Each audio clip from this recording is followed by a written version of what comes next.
Hi, this is Lisa Rangel with Chameleon Resumes, the premier executive resume writing company. Thank you so much for joining me today. Today we're going to talk about 3 essential components for a powerful cover letter.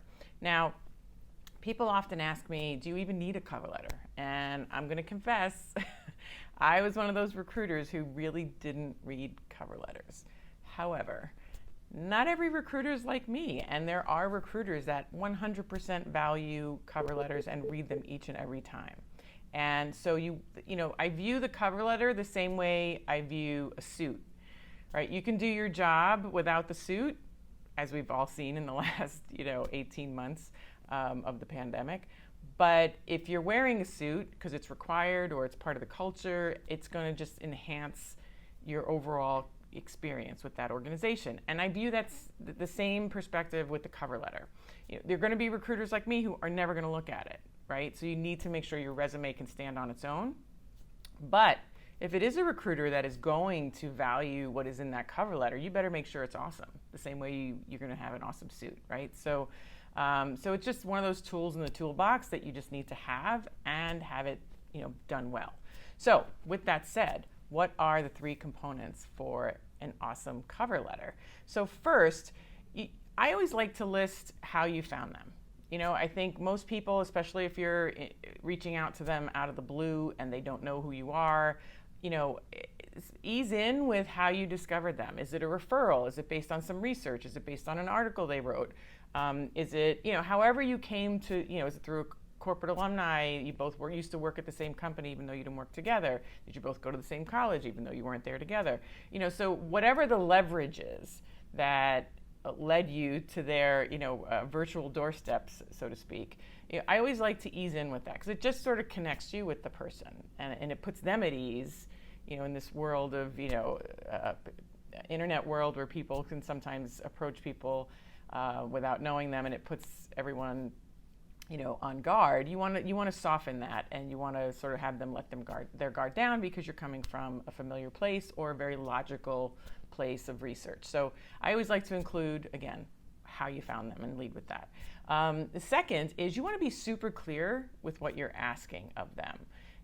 Don't bury it in like paragraph after paragraph describing you and what you're doing and what you want to do, and then like the request to meet or for a referral or for some insight is like buried at the end, because honestly they're not going to read it. They may not make it to the end.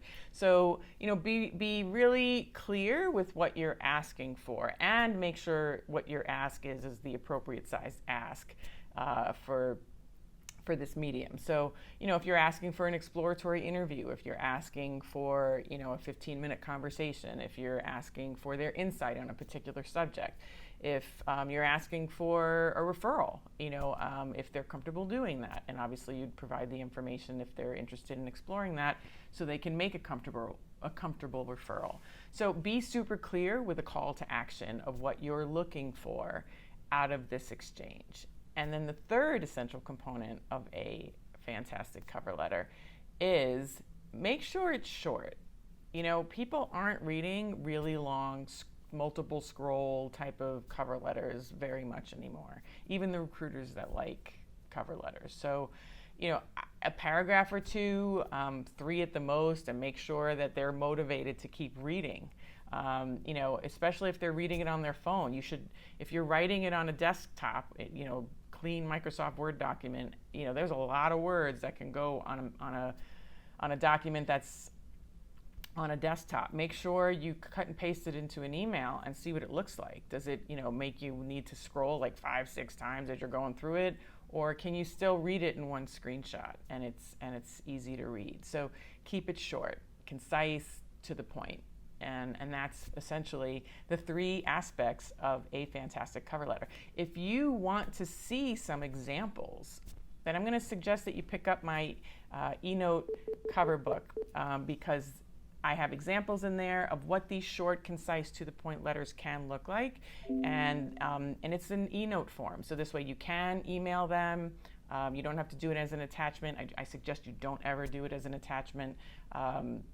make sure the cover letter is in the email aspect of what you're sending to somebody with any resume or other information attached, but not the cover letter. The cover letter should be in the body of the email. So a little secret for you. But yeah, go down into the description and you will see where you can grab my cover letter, my eNote cover letter book, and this way you'll have some examples that you can model your own after and see how it's done properly. So if this video helped you, I'm going to ask you to share it with anyone you think might benefit from this information. If you liked it, I'm going to ask you to like it. Make sure you subscribe to the channel if this is your first time with us, so this way you can not miss next week's video.